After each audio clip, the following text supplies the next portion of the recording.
architectural executive Greg Brown had decided to retire, selling the family farm in Pennsylvania and moving to Florida with wife Maggie for a new kind of laid-back life. I think Florida was kind of their relaxation and retirement life. The couple was renting a waterfront house in Hudson, about 20 miles from Tampa, while their tropical island dream home was being built. And then they could live out in the Keys. But for now, at least, Greg and Maggie also had daughter Megan, her baby boy Tristan, and the baby's father, Adam Matos, all living with them. I think that they were trying to create as normal a family for Tristan as they could. To make ends meet, Maggie has to take a job as a convenience store cashier. Megan starts waitressing at a local bar, and Adam briefly works in a restaurant kitchen until reportedly being fired. I think he was lazy and was not working and was not contributing. Causing only more conflict between Adam and Megan, who were already squabbling more than ever and reportedly even sleeping in separate bedrooms. They were pretty much done at that point. Megan had also begun going out with a new group of friends she'd met, leaving the unemployed Adam at home babysitting Tristan and battling the green-eyed monster. Jealousy. Wondering what Megan was doing and who she was doing it with into the early hours of the morning.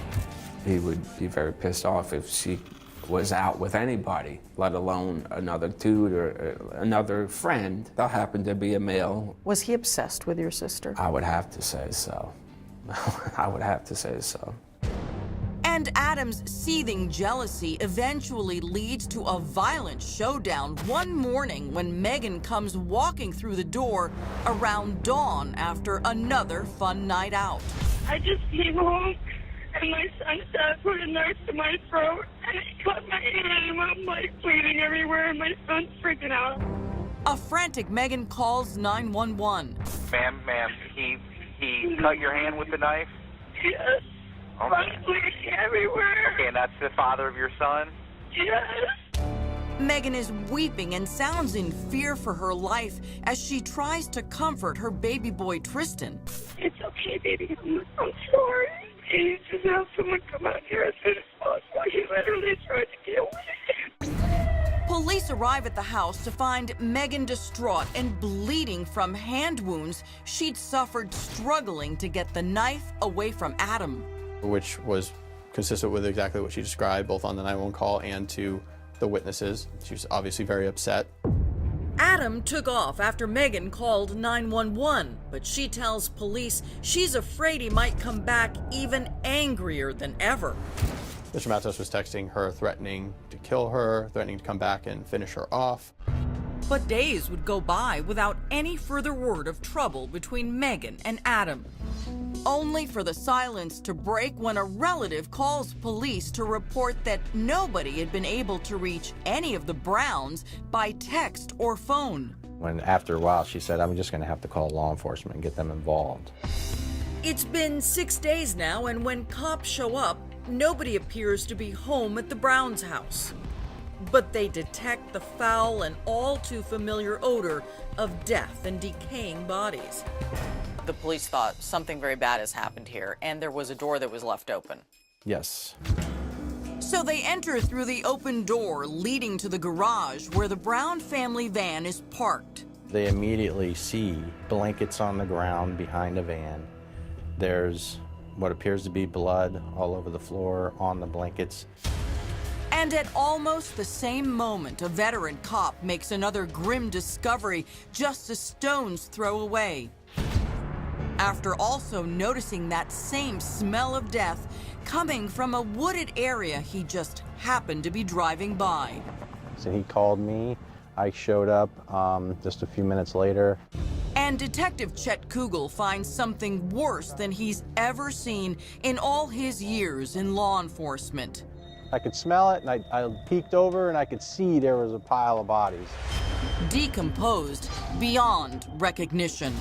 We didn't know exactly who or even how many total bodies were in the pile that we saw.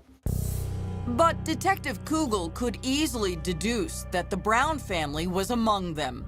It was just a common sense. You know, we had a house with several people that are missing, and now we have a pile of bodies less than a mile away, right up the street. As the medical examiner tries to identify the victims, detectives swoop on the Brown house with forensic experts and find a shocking scene. The place turns pink when it's sprayed with luminol, with a trail of blood stretching throughout the house, signs that the killer had tried to clean up some of it, and other clues to the horror that had occurred there. But some of the best evidence is found in the van parked in that blood-soaked garage patrolmen had reported when they earlier visited the house. We knew that there were people dead, decaying in the back of that van. The van had indications that they were in there. Including blood and maggots. We also found a shovel in the back of the van. Which detectives believed the killer had used to try to bury the bodies in the yard. On the side of the house, there was a freshly dug area, but in that area, you can't dig more than a foot and you're running into what's called lime rock. So, investigators say the murderer loaded the bodies into the back of the van and dumped them in that wooded area where they'd just been found. And just leaves them under a tree. Friends and relatives are devastated by the horrifying news. You know, I kind of just like fell to the ground. I didn't believe that it was true. Like, who could think that that could actually happen? Next, detectives learn Megan had been secretly seeing a new man and uncover a jealous love quadrangle that may have sparked the murders. Well, Nick was a friend of Megan's, and they were romantically involved. He said, I finally found the love of my life. Nick told them he and Megan were keeping their romance quiet until Adam had moved out of the house. He said, he can be a problem. And I said, what do you mean he can be a problem?